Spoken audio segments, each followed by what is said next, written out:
Hi, this is James, and for today's video, I'm talking about the new Fakemink album, Terrified, and fans' dynamic with artists now. I have an album that came out recently, check it out. I Only Know What the People Before Me Said by James Co. on all platforms, including my YouTube channel. I wanted to make this video because I have seen all this outrage from fans, and I'm calling it outrage because of the way fans are talking about it for the new Fakemink album.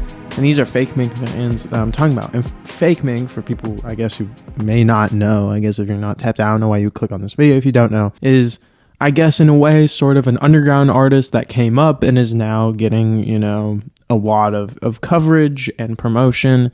And he makes, in many ways, you know, experimental music. Not that it hasn't been done before, but I will say not quite in the same way that Fakemink does it. A lot of it is electronic, rap, dance, you know, sort of combining all three. And, you know, his biggest song really is the song Fever and then Easter Pink in terms of what blew him up into who he is today, not what, you know, is going to be probably his biggest songs, but it is his biggest songs as of today. He released an album EP thing called The Boy Who Cried Terrified earlier, like a good few months ago, but still sort of leading up to this project, which he gave a lot more importance to, talking about it as being like, I think in his words, a new genre or genre defining, in that people will listen to it and it will be like before and after Terrified is how they'll view music. Obviously, this is like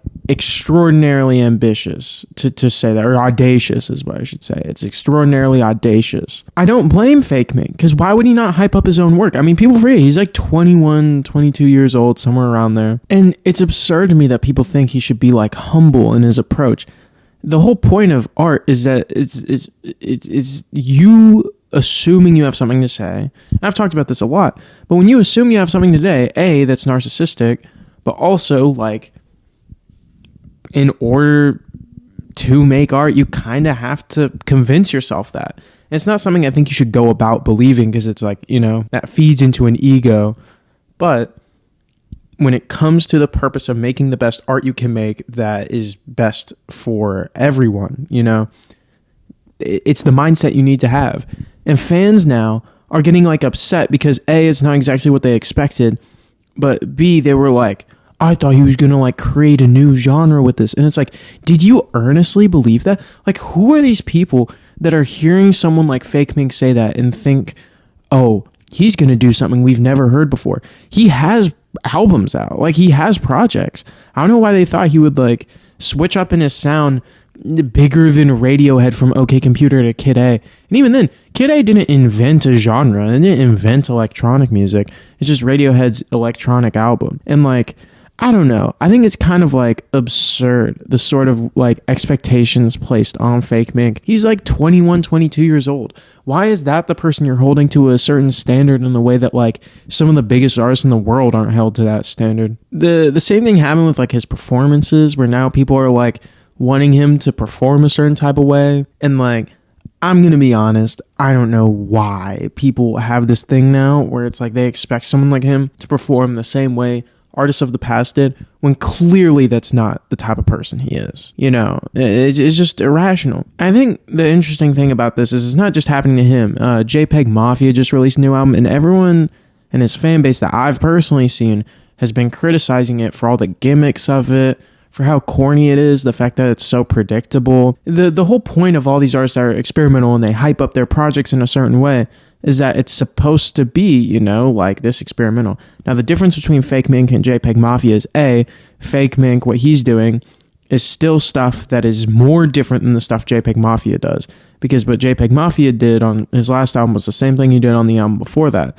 And when you become that redundant, it's sort of just like, you can't expect me to view you as experimental. I'm just going to judge you on the same scale as your other stuff and be like, yeah, the new stuff is bad because the old stuff that sounds like it is better. And I guess the reason why I'm being harsh with JPEGMAFIA here is because A, I hold a lot of his older work to a very high esteem, but B, the gimmicks this time were pretty transparent, just for press. Like the beef with Earl was pretty clearly just for press, very pretend. And also the whole, like, whenever he gets any criticism, he responds in the corniest way possible. And it's always like, okay, so you're immune from criticism. And it's fine. I'm not saying like he should accept the criticism, but why are you addressing it? It just screams like insecure artist. And that's part of why I think I respect Fakemink more right now, because it's like Fakemink at least isn't like going online and being like, I can't believe people don't share my exact vision of this album. Now I will say this, people can hate on that Fakemink album. I'm gonna love it. It is so good. I can't recommend it enough. To me, I don't think it's a new genre by any means, but I think it's exploring a side of Fakemink that I really, really like, and I think should be explored more. When people talk about like who in the underground is going to elevate things artistically, right? Like when Badass Kid by Netspend came out, everyone was like leading up to it thinking, oh, this is gonna be the first like of that scene to bring in this new, you know, like mainstream-ish rap place, and it didn't happen. So when you look at like, okay, well, what's the UK underground doing? And I guess it's like SD Kid and Fakemink and like some other guys. And I'm not even gonna defend it as like, oh, like these are the best things. But you know, SD Kid has his hits. It's cheesy. I mean, it's fine. I don't want to just like pretend like it's awful. It's not awful at all, but it's like, you know, the fan base is the fan base. And Fakemink to me is like the more emotionally vulnerable, artistically focused rapper out of that scene, that I think he has like the real potential to go mainstream, not because, oh, he's just that much poppier, but just in the literal sense of like, he's a good rapper and he does unique things. And I think my frustration with the fan base too is the fact that it's like, I truly can't comprehend rooting against the artist that you like this much. Because with like JPEGMAFIA fans, I kind of get it, because he legitimately played with his fan base with the gimmicks he did to promote it in a very different way. It was much more negative compared to Fakemink, which is just hyping up the work itself. I think it just screams parasocial, because it's like people act as though he was talking to them personally when he hyped up this album. And when it comes to modern fan base, it's absurd the degree of A, dedication, but B, defense that normally goes on, that typically goes on. You see it more in pop music, the whole defense of the artist, you know, it's like the Taylor Swift flies her jet, and like, you know, like people will defend it. I'm not saying it's like, oh, she's uniquely bad for that, but it's bizarre how much defense she gets on some of the stuff online.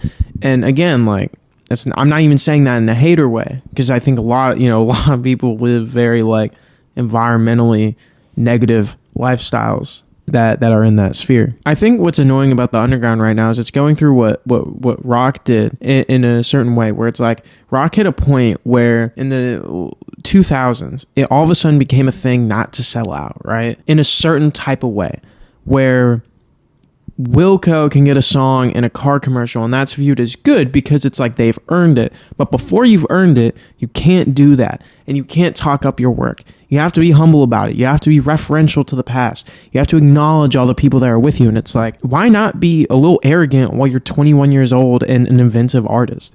I don't understand it at all. It's like, how do people expect someone like Fakemink not to have an ego about his work? It's okay. And especially when it comes to like all of like hauntology, the theories of hauntology hinges on the mainstream not being literally stuck, but stagnant in terms of innovation. And that will only continue to be that way as long as any attempt to make something new or different gets stifled at this level and people get mad at it.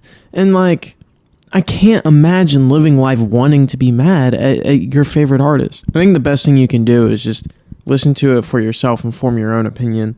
And also acknowledge that like sometimes things are bigger than the music itself, and terrified whether people agree with it or not. And it's definitely not a genre, you know, like a birth of a new genre here, but like it does represent something for the broader trend of underground music right now, and its potential to be, you know, pervasive into the mainstream. Thank you for watching. Check out my music, subscribe, like the video.